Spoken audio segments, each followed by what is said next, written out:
আপোনালোকে স্বাগতম জনাই ষ্টুডিঅত মই জাহ্নবী শিৱসাগৰত দ্বিতীয় দিন অব্যাহত আছে প্ৰতিবাদ আৰু আজিৰ দিনটোতো ব্যৱসায় প্ৰতিষ্ঠান দোকান পোহাৰ সকলো বন্ধ হৈ আছে উত্তপ্ত পৰিস্থিতিৰ সৃষ্টি হৈ আছে শিৱসাগৰত দিছপুৰ থানাত শৃংখল চলিহাৰ বিৰুদ্ধে যি গোচৰ ৰুজু কৰা হৈছিল এই গোচৰ উঠাই লোৱা হৈছে যদিও সেই গোচৰ প্ৰত্যাহাৰ কৰা হৈছে কিন্তু ভৰলু থানাত আন এক গোচৰ ৰুজু কৰা হৈছে শৃংখল চলিহাৰ বিৰুদ্ধে ৰৈছে মুঠৰ সবিশেষ শিৱসাগৰত বন্ধ অনা অসমীয়াৰ ব্যৱসায় প্ৰতিষ্ঠান শিৱসাগৰত অনা অসমীয়াৰ ব্যৱসায় প্ৰতিষ্ঠান সকলো বন্ধ কৰি দিয়া হৈছে 30 টাকা সংগঠনৰ তীব্ৰ প্ৰতিবাদৰ পিছতে স্তব্ধ হৈ পৰিছে এতিয়া চহৰখন অনিৰ্দিষ্ট কাললৈ বন্ধ কৰি দিয়া হৈছে দোকানসমূহ আৰু আজিৰ দিনটোতো প্ৰতিবাদ অব্যাহত আছে শিৱসাগৰত শৃংখল চলিহাৰ বিৰুদ্ধে দিছপুৰ থানাত যি গোচৰ ৰুজু কৰা হৈছিল সেই গোচৰ ইতিমধ্যে প্ৰত্যাহাৰ কৰা হৈছে জাতীয় সংগঠনৰ দাবী মানি লৈ উঠাই লোৱা হৈছে গোচৰ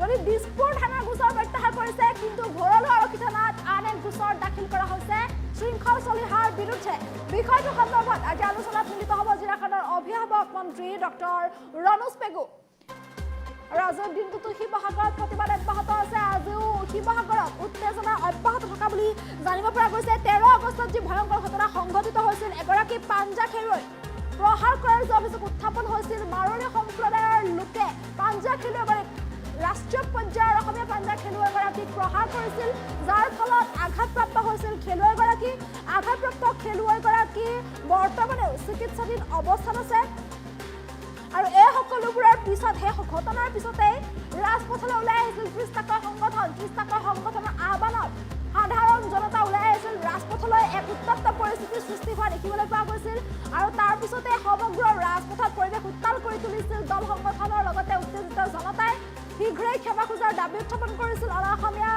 যিসকল লোকে প্ৰহাৰ কৰিছিল সেই সকল লোকক ক্ষমা খোজাৰ দাবী উত্থাপন কৰিছিল আৰু তাৰ বাবে দোকান পোহাৰ ব্যৱসায়িক প্ৰতিষ্ঠান সকলোবোৰ বন্ধ কৰি দিয়া হৈছিল শিৱসাগৰত কালিৰ দিনটোত পৰিস্থিতি অধিক উত্তপ্ত হৈ পৰা দেখিবলৈ পোৱা গৈছিল আৰু এই সকলোৰে পিছত আজি যিহেতু শৃংখল চলিহাৰ বিৰুদ্ধে গোচৰ ৰুজু কৰিছিল আৰু অনা অসমীয়া দাখিল কৰিছিল শৃংখল চলিহাৰ বিৰুদ্ধে গোচৰ দিছপুৰ থানাত দাখিল কৰা হৈছিল গোচৰ আৰু সেই গোচৰ ইতিমধ্যে প্ৰত্যাহাৰ কৰা হৈছে কিন্তু যদিও দিছপুৰ থানাৰ গোচৰ প্ৰত্যাহাৰ কৰা হৈছে কিন্তু ভৰলু থানাত আন এক গোচৰ ৰুজু কৰা হৈছে শৃংখল চলিহাৰ বিৰুদ্ধে ঘটনাক লৈ আজিও কিন্তু দোকান পোহাৰ বন্ধ আছে অনিৰ্দিষ্ট কাললৈ দোকান পোহাৰ একেদৰে বন্ধ থাকিব বুলি ঘোষণা কৰা হৈছে আৰু আজিৰ দিনটোতো উত্তেজনা একেলগে অব্যাহত আছে আৰু এইদৰে সমগ্ৰ দোকান পোহাৰ ব্যৱসায়িক প্ৰতিষ্ঠান সকলোবোৰ আজিৰ দিনটোতো এইদৰে বন্ধ ৰখা হৈছে যিহেতু 13 আগষ্টত সংঘটিত হৈছিল এক ভয়ংকৰ ঘটনা এগৰাকী অসমীয়া পাঞ্জা খেলুৱৈক ৰাষ্ট্ৰীয় পৰ্যায়ৰ পাঞ্জা খেলুৱৈক মাৰপিট কৰিছিল প্ৰহাৰ কৰিছিল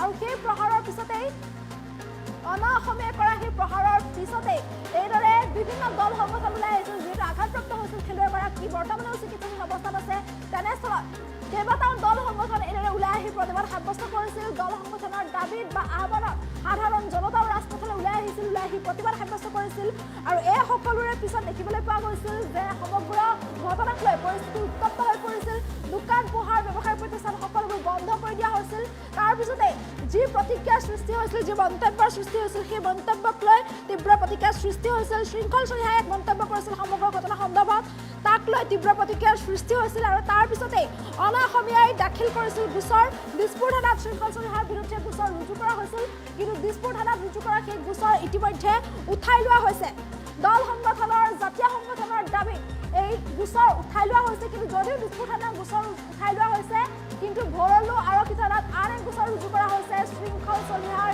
বিৰুদ্ধে আজিও কিন্তু শিৱসাগৰৰ যি উত্তেজনা সেয়া শান্ত নাই আজিও একেদৰে উত্তেজনা অব্যাহত আছে আৰু যিহেতু অনা অসমীয়াই ক্ষমা নোখোজা পৰ্যন্ত যিসকলে প্ৰহাৰ কৰিছিল তেওঁলোকে ক্ষমা নোখোজা পৰ্যন্ত এইদৰে যিহেতু অব্যাহত থাকিব পৰিস্থিতি একেদৰে অব্যাহত থাকিব বুলি যিহেতু দাবী উত্থাপন কৰা দেখিবলৈ পোৱা গৈছিল তেনেস্থলত আজিৰ দিনটোতো কিন্তু শিৱসাগৰত একেই পৰিস্থিতিৰ সৃষ্টি হোৱা দেখিবলৈ পোৱা গৈছে শিৱসাগৰত ব্যৱসায়িক প্ৰতিষ্ঠান দোকান পোহাৰ সকলো আজিৰ দিনটোতো একেদৰে বন্ধ হৈ আছে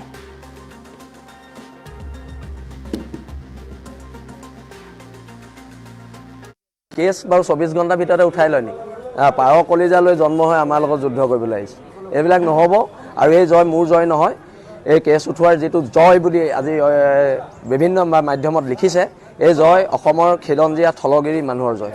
এতিয়া মোৰ ওপৰত কেছ দিলে দুটা PSO পাইছে। এতিয়া আমি চিন্তা হৈছে সাধাৰণ মানুহৰ নিৰাপত্তাৰ বাবে এতিয়া পুলিচ নাথাকিবই। এতিয়া চব অনা অসমীয়া মানুহে মোৰ এগেইনষ্টত কেছ দিব, চবকে দুটা PSO দিব। এতিয়া সাধাৰণ মানুহৰ ক'ত নিৰাপত্তা থাকিব? এতিয়া কথাটো হৈছে আমাক যে ভাবুকিবোৰ দি আছে, হিমন্ত বিশ্ব শৰ্মাই আকৌ আমাক PSO কেইটা নিদিলে নহয়। মই এতিয়া মোৰ ঘৰলৈ PSO আহিব বুলি ভাবিছিলোঁ। আমাৰ নিৰাপত্তাটো, আমাৰ থলগিৰি মানুহৰ নিৰাপত্তাটো তেওঁক নালাগে, তেওঁক অনা অসমীয়া মানুহক নিৰাপত্তা দিব লাগে। এতিয়া মোৰ এটা প্ৰশ্ন আছে, মই যদি ৰাজস্থানত গৈ এজন মানুহৰ বিপক্ষে কেছ দিওঁ, ৰাজস্থান পুলিচে মোক দুটা PSO দিব নিদিয়ে। কি চলিছে অসমত এইবিলাক? অসমত বহিৰাগত মানুহৰ ওপৰত প্ৰেম চলিছে, হিয়া দিয়া নিয়া চলিছে, আৰু খিলঞ্জীয়া মানুহৰ ওপৰত অত্যাচাৰ চলিছে। আৰু আপোনালোকে বহিৰাগত মানুহৰ লগত হিয়া দিয়া নিয়া কৰি খিলঞ্জীয়াৰ এই সত্তাটো শেষ কৰিব যি বিচাৰিছে, তাৰ বিৰুদ্ধে আকৌ প্ৰতিবাদ হ'ব। আজি এতিয়া আমাৰ আকৌ এখন আলোচনা হ'ব। 30 জাতীয় জনগোষ্ঠীয় সংগঠন, শিৱসাগৰৰ জ্যেষ্ঠ নাগৰিক সমাজ আহিছে।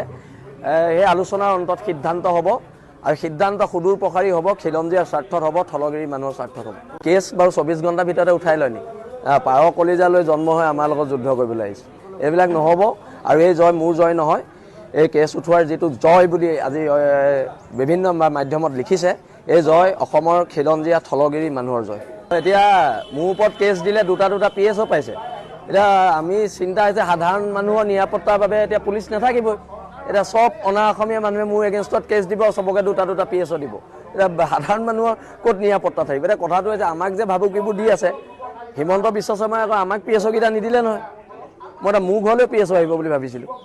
আমাৰ নিৰাপত্তাটো, আমাৰ থলগিৰি মানুহৰ নিৰাপত্তাটো তেওঁক নালাগে, তেওঁক অনা অসমীয়া মানুহক নিৰাপত্তা দিব লাগে। এতিয়া মোৰ এটা প্ৰশ্ন আছে, মই যদি ৰাজস্থানত গৈ এজন মানুহৰ বিপক্ষে কেছ দিওঁ, ৰাজস্থান পুলিচে মোক দুটা PSO দিব নিদিয়ে। কি চলিছে অসমত এইবিলাক? অসমত বহিৰাগত মানুহৰ ওপৰত প্ৰেম চলিছে, হিয়া দিয়া নিয়া চলিছে, আৰু খিলঞ্জীয়া মানুহৰ ওপৰত অত্যাচাৰ চলিছে। আৰু আপোনালোকে বহিৰাগত মানুহৰ লগত হিয়া দিয়া নিয়া কৰি খিলঞ্জীয়াৰ এই সত্তাটো শেষ কৰিব যি বিচাৰিছে, তাৰ বিৰুদ্ধে আকৌ প্ৰতিবাদ হ'ব। আজি এতিয়া আমাৰ আকৌ এখন আলোচনা হ'ব। 30 জাতীয় জনগোষ্ঠীয় সংগঠন, শিৱসাগৰৰ জ্যেষ্ঠ নাগৰিক সমাজ আহিছে। সেই আলোচনাৰ অন্তত সিদ্ধান্ত হ'ব, আৰু সিদ্ধান্ত সুদূৰ প্ৰসাৰী হ'ব, খিলঞ্জীয়াৰ স্বাৰ্থত হ'ব, থলগিৰি মানুহৰ স্বাৰ্থত হ'ব। কেছ বাৰু 24 ঘণ্টা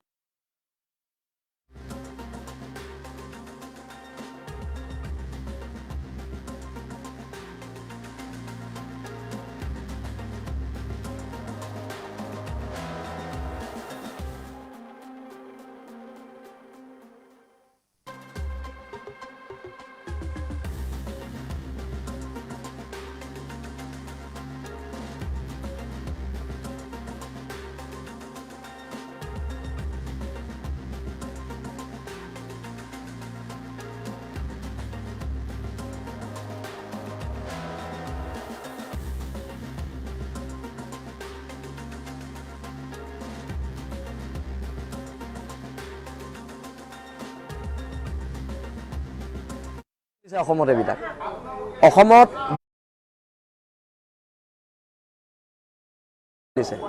আৰু আপোনালোকে বহিৰাগত মানুহৰ লগত হিয়া দিয়া নিয়া কৰি খিলঞ্জীয়াৰ এই সত্তাটো শেষ কৰিব যি বিচাৰিছে, তাৰ বিৰুদ্ধে আকৌ প্ৰতিবাদ হ'ব। আজি এতিয়া আমাৰ আকৌ এখন আলোচনা হ'ব।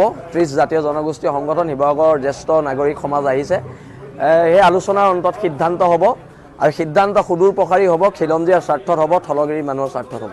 কেছ বাৰু 24 ঘণ্টাৰ ভিতৰতে উঠাই লয় নি? পাৰ কলিজালৈ জন্ম হৈ আমাৰ লগত যুদ্ধ কৰিবলৈ আহিছে। এইবিলাক নহ'ব। আৰু এই জয় মোৰ জয় নহয়। এই কেছ উঠোৱাৰ যিটো জয় বুলি আজি বিভিন্ন মাধ্যমত লিখিছে, এই জয় অসমৰ খিলঞ্জীয়া থলগিৰি মানুহৰ জয়। এতিয়া মোৰ ওপৰত কেছ দিলে দুটা PSO পাইছে। এতিয়া আমি চিন্তা হৈছে সাধাৰণ মানুহৰ নিৰাপত্তাৰ বাবে এতিয়া পুলিচ নাথাকিবই। এতিয়া চব অনা অসমীয়া মানুহে মোৰ এগেইনষ্টত কেছ দিব, চবকে দুটা PSO দিব। এতিয়া সাধাৰণ মানুহৰ ক'ত নিৰাপত্তা থাকিব? এতিয়া কথাটো হৈছে আমাক যে ভাবুকিবোৰ দি আছে, হিমন্ত বিশ্ব শৰ্মাই আকৌ আমাক PSO কেইটা নিদিলে নহয়। মই এতিয়া মোৰ ঘৰলৈ PSO আহিব বুলি ভাবিছিলোঁ। আমাৰ নিৰাপত্তাটো, আমাৰ থলগিৰি মানুহৰ নিৰাপত্তাটো তেওঁক নালাগে, তেওঁক অনা অসমীয়া মানুহক নিৰাপত্তা দিব লাগে। এতিয়া মোৰ এটা প্ৰশ্ন আছে, মই যদি ৰাজস্থানত গৈ এজন মানুহৰ বিপক্ষে কেছ দিওঁ, ৰাজস্থান পুলিচে মোক দুটা PSO দিব নিদিয়ে। কি চলিছে অসমত এইবিলাক? অসমত বহিৰাগত মানুহৰ ওপৰত প্ৰেম চলিছে, হিয়া দিয়া নিয়া চলিছে, আৰু খিলঞ্জীয়া মানুহৰ ওপৰত অত্যাচাৰ চলিছে। আৰু আপোনালোকে বহিৰাগত মানুহৰ লগত হিয়া দিয়া নিয়া কৰি খিলঞ্জীয়াৰ এই সত্তাটো শেষ কৰিব যি বিচাৰিছে, তাৰ বিৰুদ্ধে আকৌ প্ৰতিবাদ হ'ব। আজি এতিয়া আমাৰ আকৌ এখন আলোচনা হ'ব।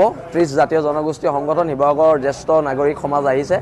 সেই আলোচনাৰ অন্তত সিদ্ধান্ত হ'ব আৰু সিদ্ধান্ত সুদূৰ প্ৰসাৰী হ'ব, খিলঞ্জীয়াৰ স্বাৰ্থত হ'ব, থলগিৰি মানুহৰ স্বাৰ্থত হ'ব। কেছ বাৰু 24 ঘণ্টাৰ ভিতৰতে উঠাই লয় নি? পাৰ কলিজালৈ জন্ম হৈ আমাৰ লগত যুদ্ধ কৰিবলৈ আহিছে, এইবিলাক নহ'ব। আৰু এই জয় মোৰ জয় নহয়, এই কেছ উঠোৱাৰ যিটো জয় বুলি আজি বিভিন্ন মাধ্যমত লিখিছে, এই জয় অসমৰ খিলঞ্জীয়া থলগিৰি মানুহৰ জয়। এতিয়া মোৰ ওপৰত কেছ দিলে দুটা PSO পাইছে। এতিয়া আমি চিন্তা হৈছে সাধাৰণ মানুহৰ নিৰাপত্তাৰ বাবে এতিয়া পুলিচ নাথাকিবই। এতিয়া চব অনা অসমীয়া মানুহে মোৰ এগেইনষ্টত কেছ দিব, চবকে দুটা PSO দিব। এতিয়া সাধাৰণ মানুহৰ ক'ত নিৰাপত্তা থাকিব? এতিয়া কথাটো হৈছে আমাক যে ভাবুকিবোৰ দি আছে, হিমন্ত বিশ্ব শৰ্মাই আকৌ আমাক PSO কেইটা নিদিলে নহয়। মই এতিয়া মোৰ ঘৰলৈ PSO আহিব বুলি ভাবিছিলোঁ। এতিয়া আমাৰ নিৰাপত্তাটো, আমাৰ থলগিৰি মানুহৰ নিৰাপত্তাটো তেওঁক নালাগে, তেওঁক অনা অসমীয়া মানুহক নিৰাপত্তা দিব লাগে। এতিয়া মোৰ এটা প্ৰশ্ন আছে, মই যদি ৰাজস্থানত গৈ এজন মানুহৰ বিপক্ষে কেছ দিওঁ, ৰাজস্থান পুলিচে মোক দুটা PSO দিব নিদিয়ে।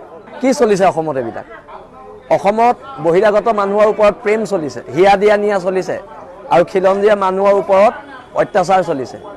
আৰু আপোনালোকে বহিৰাগত মানুহৰ লগত হিয়া দিয়া নিয়া কৰি খিলঞ্জীয়াৰ এই সত্তাটোক শেষ কৰিব যি বিচাৰিছে, তাৰ বিৰুদ্ধে আকৌ প্ৰতিবাদ হ'ব।